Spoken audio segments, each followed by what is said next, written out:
My name is Diane Calder. I have been a social worker in the palliative care unit at Western Valley Medical Center for 14 years. My job, in practical terms, is to sit with people and families at the end of things and help them navigate what that means. The paperwork, the decisions, the conversations that are hard to have, and the ones that are impossible. I want to tell you about Nurse Lena Farris, and about Mr. Raymond Polk, and about what happened in the third week of October, when a group of men none of us had ever met drove 4 hours to leave something at the nurse's station. Raymond Polk was 83 when he came to us. He was a retired Army engineer, 82nd Airborne, 1960 to 1982, 3 tours in Vietnam, retired Master Sergeant. He had a daughter in Phoenix who flew in when he was admitted and who stayed, and a son in Seattle who called every other day and flew in for the last 2 weeks. He had been a large man, the family told us, and was now smaller, and he had the particular quality of stillness that some patients develop at this stage, not resigned, not defeated, but settled into something true. He was also, and I say this with the specific precision of someone who has sat with many dying people, funny, dry, precise, and funny. He had a story about an engineering miscalculation in 1971 that had resulted in a temporary bridge lasting 8 additional years that was absolutely not supposed to be there, and he told it in a way that took about 25 minutes, and which I heard 3 times and found funnier each time. Nurse Lena Farris was assigned to his care for the last 6 weeks of his life. I want to tell you about her specifically because this story is about her and I want to be accurate.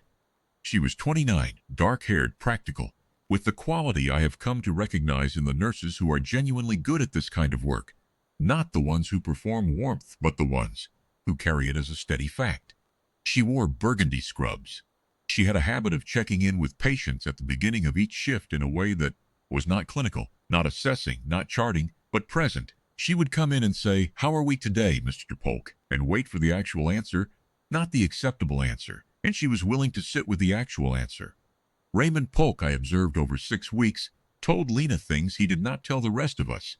Not medical things, those he was clear and direct about with everyone.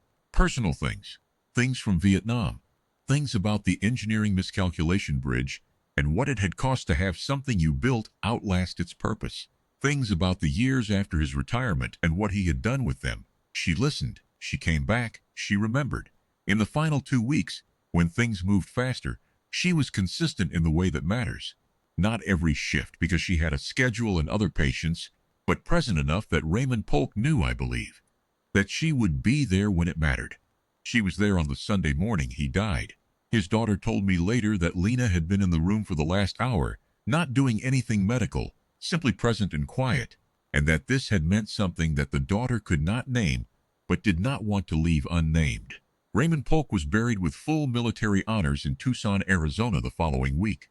I did not know this until the 3rd week of October, 3 weeks after his death, when 17 men arrived at the palliative care unit. I want to be precise about what they looked like, because they are the people in this story who require description. They were older men, 60s, 70s, 1 or 2 who might have been in their early 80s. They were wearing what I came to understand, later, were their unit's unofficial reunion jackets, which were dark blue with a patch I did not recognize. They had driven from 3 different states. The one who came to the nursing station first was a man named Carl Broussard, who had been Raymond Polk's platoon sergeant in 1968. Carl Broussard came to the nurse's station and asked for the nurse who had cared for Raymond Polk in his final weeks. The ward clerk correctly and carefully went to find me first. I went to the nursing station. Carl Broussard said, "We're Raymond Polk's platoon from the 82nd Airborne. We weren't able to be here when he went. We heard from his daughter about the nurse, Farris. We wanted to leave something for her." He had a folded American flag in a triangular case. He had a letter in an envelope with Nurse Farris, written on it in the careful handwriting of a man who takes such things seriously. He said, Raymond told his daughter that the nurse knew how to listen to the long stories. He said she came back the next day to hear the end. He said she made him feel like a person who was still worth listening to.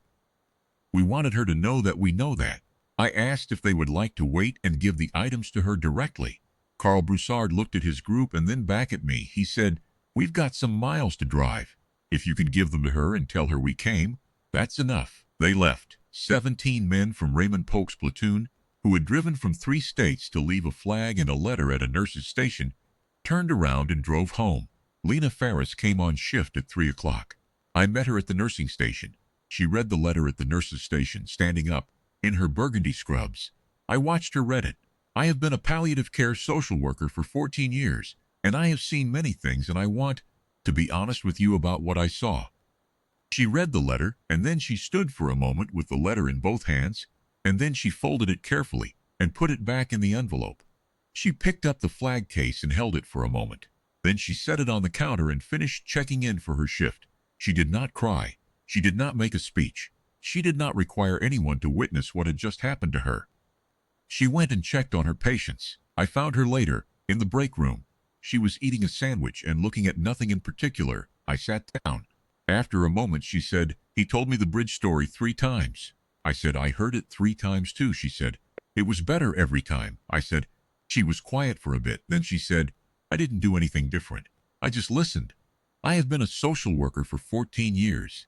I have heard nurses say this. I just listened, in the specific way that means they know what listening costs and are not performing modesty. They mean it exactly. They did not save a life with a dramatic intervention.